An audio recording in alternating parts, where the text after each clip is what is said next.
Good morning, beautiful people of the Instagram. This is Jose Trujillo, world's greatest living artist, coming to you from the art studio and getting ready for hammer time. Hammer time. Hammer time. How's it going, everybody? Get my coffee. Bam, McDonald's coffee. It's my Starbucks coffee already. So hammer time is to get your mindset right, regardless of what you are feeling, regardless of where you're going, how you feel about your day. The most important thing, you guys have heard me talk about this many times, hopefully, maybe those of you who have never heard me talk about it, here it goes.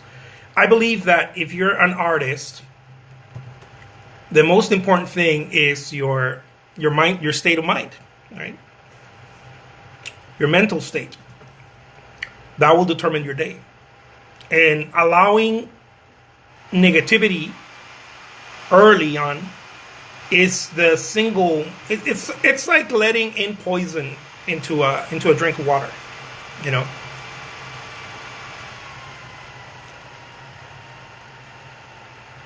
You want to be able to keep a positive state of mind. And how do you do that? How do you foster that when life is throwing stuff at you left and right? Or maybe you don't know how to deal with certain situations. How do you do that? Well, it's not easy. It's not easy. One of the things that I found out is to be busy. To be busy.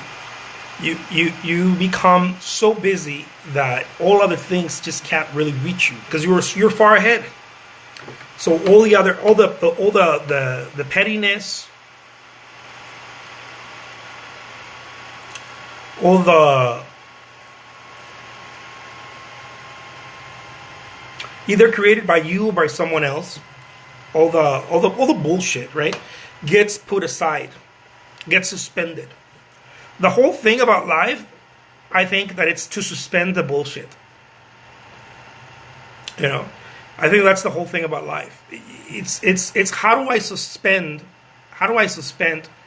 all of the bullshit that happens in throughout the day? How do you suspend it?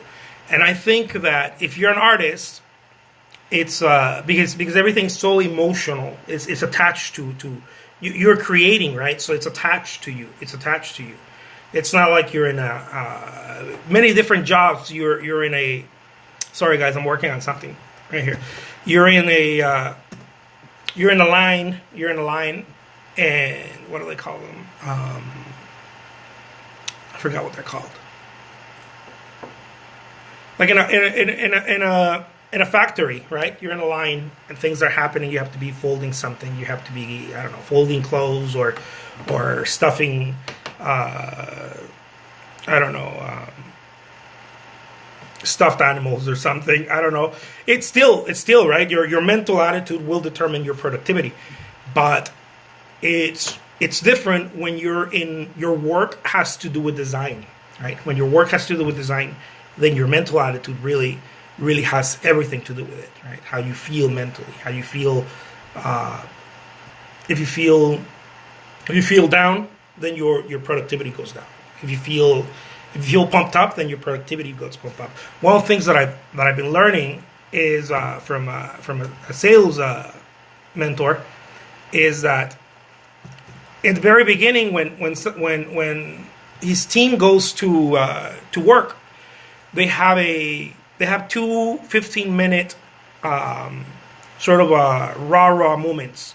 One of them is to make sure that they get pumped up regardless of what happened at home, regardless of what happened the day before or whatever people are carrying around, is to make sure to drop that. And the way they do it is that they start talking about all of the things that they want, all of the positive things, right? They start talking about all the positivity. All the things that they accomplished, all the things that they, all the mountains they climbed, right? Like this week we sold so much, or this week, if you're an artist, you could be like, okay, well this week I created so much artwork. This week I did this. This week I've done that. And you're talking about all of the things that will bring will bring you higher, right? They're like logs to your fire. They're reminders that you got this, right? And I really like that practice personally because I think that everything starts out early. Your day gets determined by how you started, and regardless of how your behavior is or your habits, regardless of how's it going, Carol? Regardless of your habits, your behavior, the whole thing starts from your mental attitude, right? You could have developed some great habits. You're like, oh my God, I wake up and I work and I do this and I. Those are great habits, but that doesn't necessarily mean that your mental state is high, is optimal. You know, it doesn't necessarily mean that. It could mean that you just have some great habits. You get up, it helps. You know, you get up, you go, you exercise, or you do some mantras. I don't know, you speak honor, right, into your career, into yourself, into others around you. That helps absolutely. And all those things foster, right, your attitude. But I think that the most important, how's it going, Celeste? The most important thing is to constantly redirect your attention to what it is that you're doing, where you're going, what it is that you're going. Because if you don't constantly keep moving to where you're going, this is what I believe anyways. If you don't constantly keep looking to where you're going, everything else, your bad habits, your vices, the things that you do wrong, right? Because we all have things that we do wrong. All of the things that you do wrong are going to start creeping up on you. They're going to start creeping up on you. Like, oh man, I feel bad that I didn't, I should have stayed up earlier. I should have woken up earlier. That's a bad habit, right? So that'll get you going into thinking negative. You're like, tomorrow, right? Tomorrow I'll wake up earlier. But if tomorrow you don't wake up earlier again, it's still going to be bothering you, right? And the fix, is it waking up early? Yes and no. The fix is accepting what has happened today. The fix is not necessarily, yes, that's the fix, but that's not until tomorrow. That fix won't come until tomorrow. Like, I'm going to make it a habit to wake up at 5 in the morning or 4 in the morning so that I can start a productive day.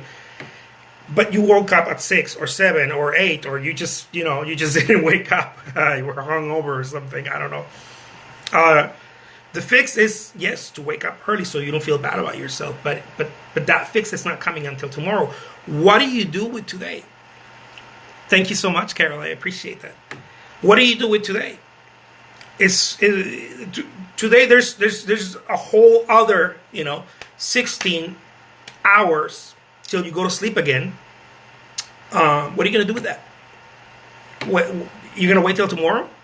This happens to me in my art studio. It happens to me often where I go to work and I'm like, oh my God, I didn't get the paint that I needed for my paintings, right? Or I didn't order the canvases on time because I order my stuff online. I didn't order the canvases on time. I didn't order, the supplies and this and that. And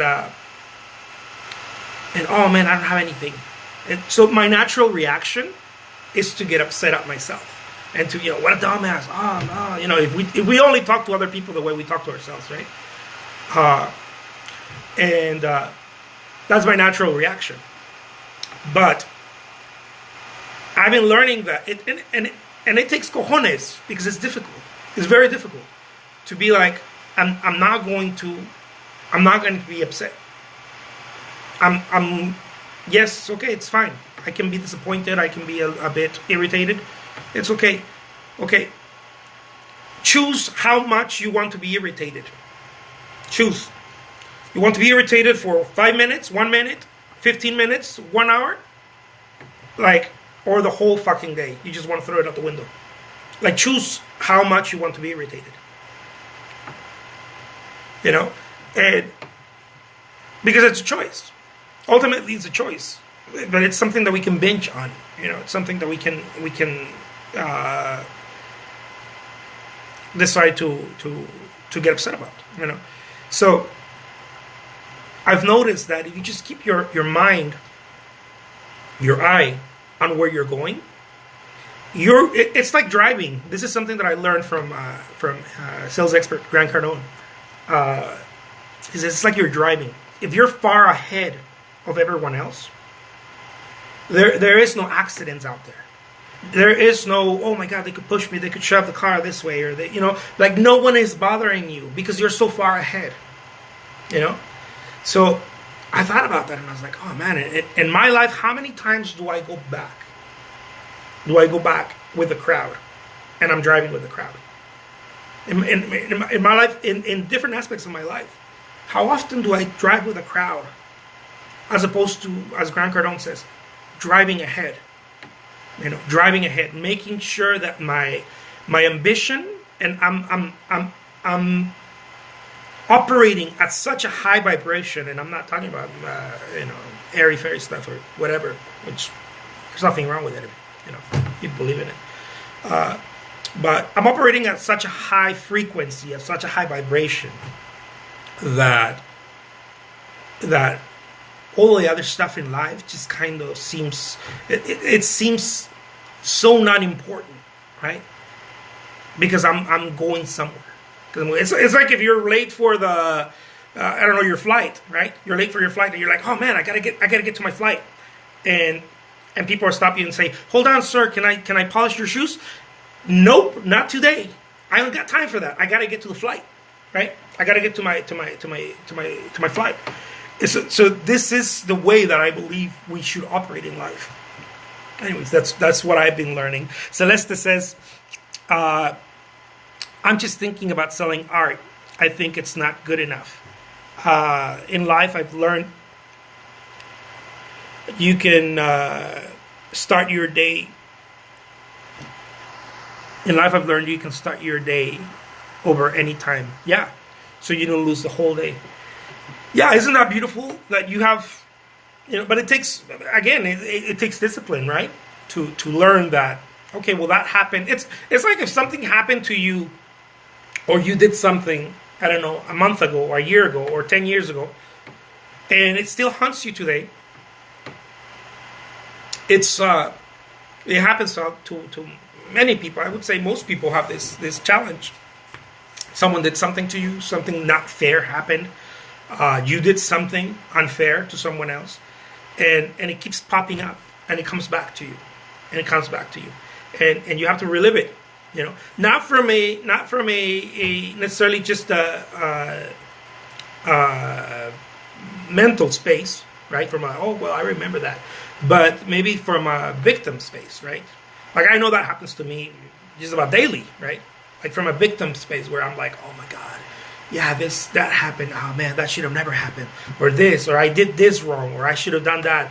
And oh man, like from this victim, like, oh, I feel so bad about myself, and that person's fault, and this and that, and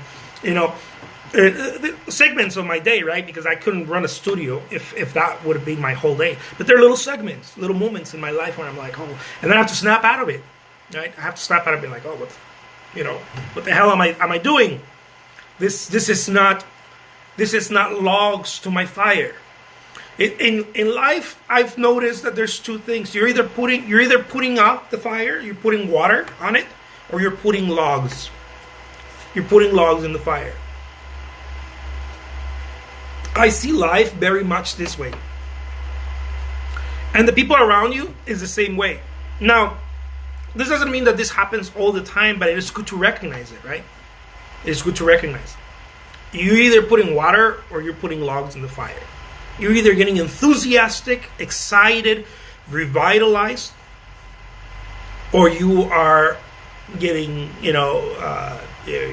feeling negative, feeling bad, feeling like a victim, trying to stretch something that can't be stretched.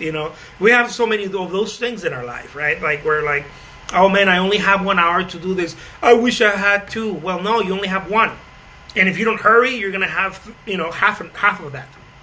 If you don't hurry, if you go and mope about how you only have 1 hour, guess what? Now you're only gonna have 30 minutes, and on, and that's life, right? That's life. It's unforgettable. It's unforgettable. No, not unforgettable. What's the that too, but it's It punishes you if you're not lit. I've noticed that. Life punishes you if you're not at a high vibration, if you're not lit all the time. And this doesn't mean that you're like jittery, like caffeine. That's not what I'm talking about. What I'm talking about is if you're not enthusiastic about what's happening right now. Not what happened yesterday, not what's going to happen tomorrow, although it's not as big as the problem as what happened yesterday. Right, what's going to happen tomorrow.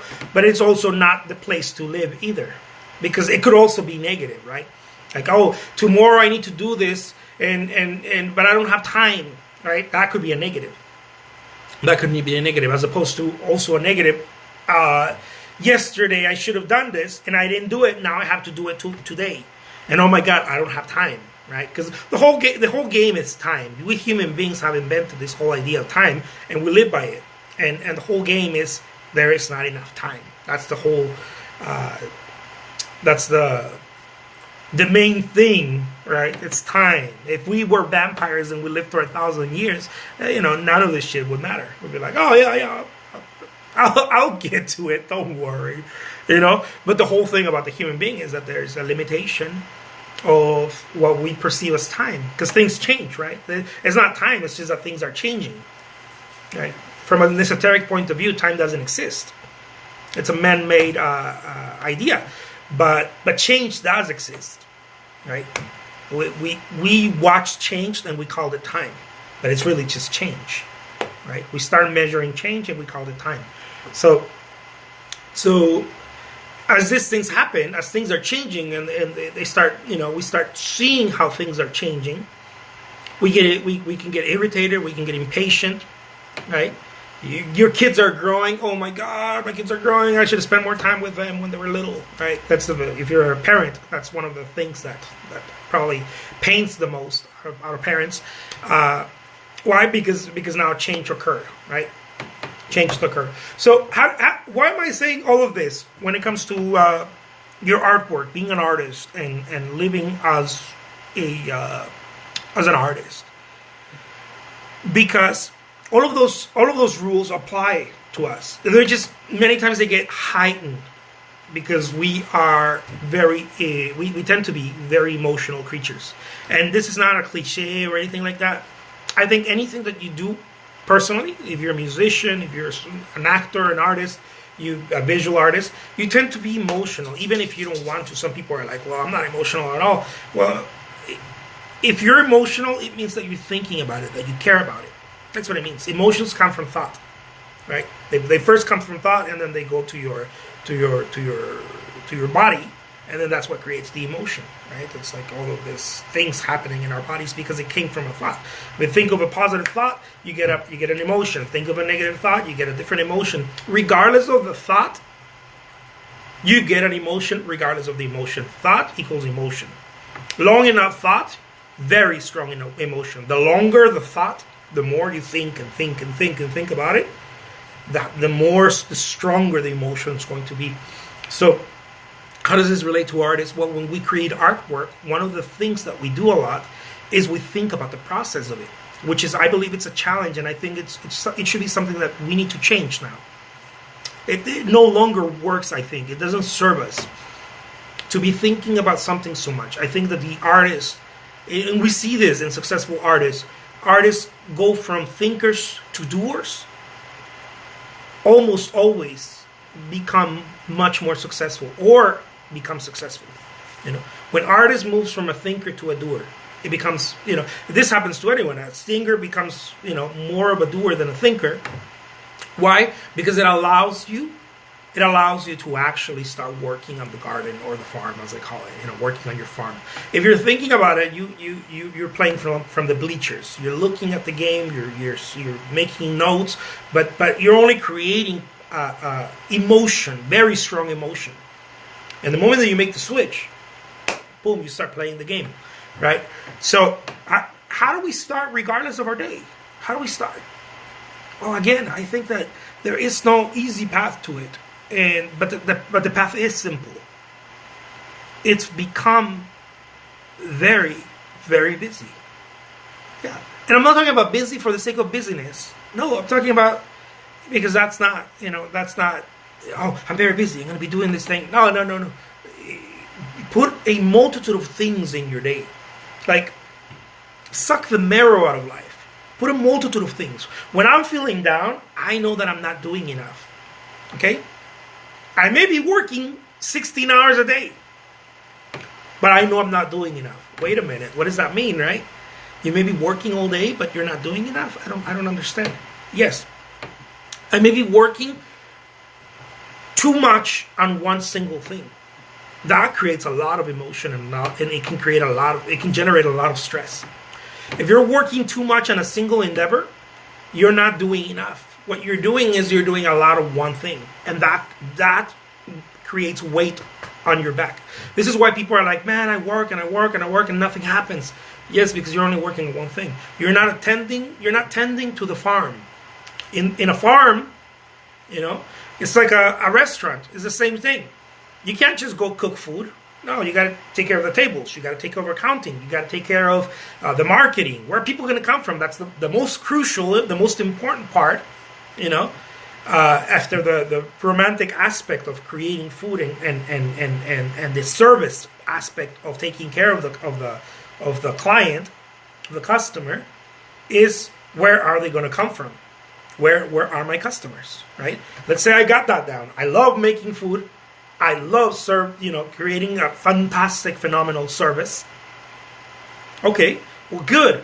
Now, where are the people going to come from? How are people going to find out that you love making food and that you love providing a great service? Right? How are people going to find out about that? It's the same thing with an artist. It's exactly the same thing. I'm passionate about creating art, and I spend all my day creating art to make sure that people love it. And okay, well, that's great.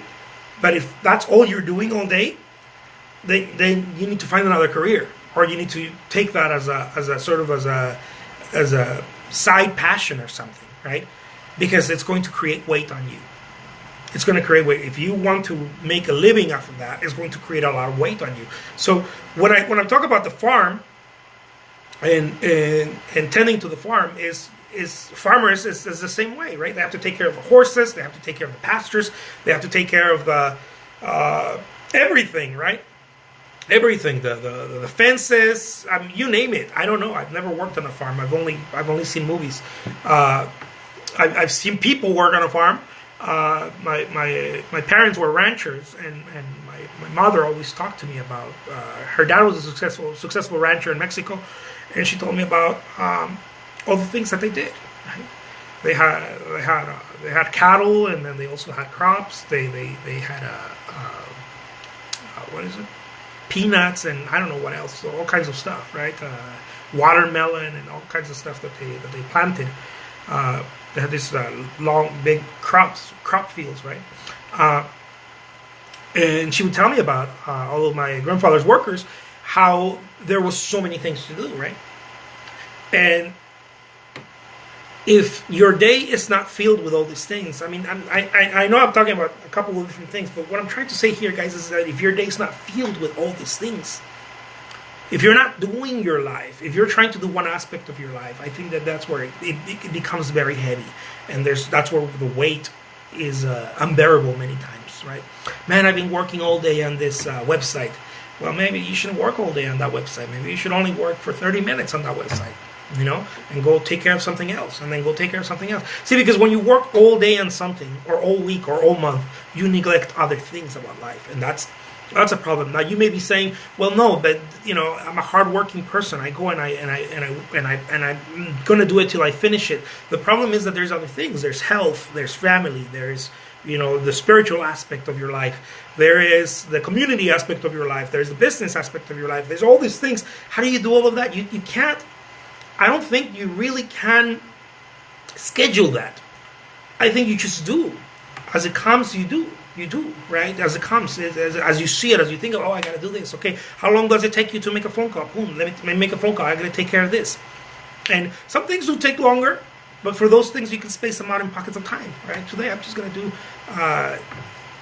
I don't know, like, for example, my goal is to lose, 20 pounds, or to be 20 pounds closer to my ideal weight, right? That may take, I don't know how many thousands of steps on a treadmill, or or eating certain things, I'm not going to do it all in one day. It's impossible, right? Probably die, right? Most likely, yes, right? Not probably. So how do I deal with this? Something that it takes time. Well, you do it in pockets, right? So that's what I'm starting to do in pockets. Okay, I got 30 minutes to go to the gym. I got 20 minutes to go to the gym. I'm going to do it in pockets. So it's I think it's the way to sanity. So when you start your day, I believe that the best possible way, anyways, for me has been started out by having so many things filled in there. The moment that you rest on your laurels, if you're not sleeping or you're not resting peacefully because you've done something great, the mind's going to start fucking with you or with the people around you in your organization or your family. You have to be so busy that there is no time for that. And it's a tricky thing, right? Because it's not busy as in one endeavor. It's busy in multiple things. And this doesn't mean that you're multitasking. No, it doesn't necessarily mean that. It means that whatever comes in, you take care of it. And then you move to the next thing. Whatever comes in, you take care of it. I got to do about 20 different things today in my art business. Right? I know I can't do them all in one sitting. I know I can't multitask them either. Because that means I can't give them quality time. I can't do things with quality if I'm doing this and then I'm recording something and then I'm on a call, because I'm coaching an artist or something. I can't do all of those things at the same time because I won't give them quality. But I can choose to remove the perfectionism out of it and be like, okay, well, I'm going to be 30 minutes here. I'm going to be 10 minutes here, or not even minutes. Think about it as I'm going to do this right now. And then your once you start getting the hang of it, your heart is like, all right, well, this is enough of that. Move on to the next thing. All right, well, this is enough, right? You start recognizing. There's a recognition. There's a sort of a feeling that starts coming up. It happens to me when I paint. It happens to me when I work online. It happens to me when I do these videos. There's a recognition of, okay, well, this video is long enough. It's good enough. And this is where I'm feeling this right now. So, so there you guys have it. I hope that this brings any sort of value to your life today. It certainly brings value to my life to be able to share this. As I'm sharing these kinds of things, these thoughts, ideas, or whatever we want to call them, they also serve as a reminder to me. They nourish my soul because I do go through this stuff every day. I wake up and I'm like, oh shit, what could go wrong today? I do have those days. And people around me have those days too.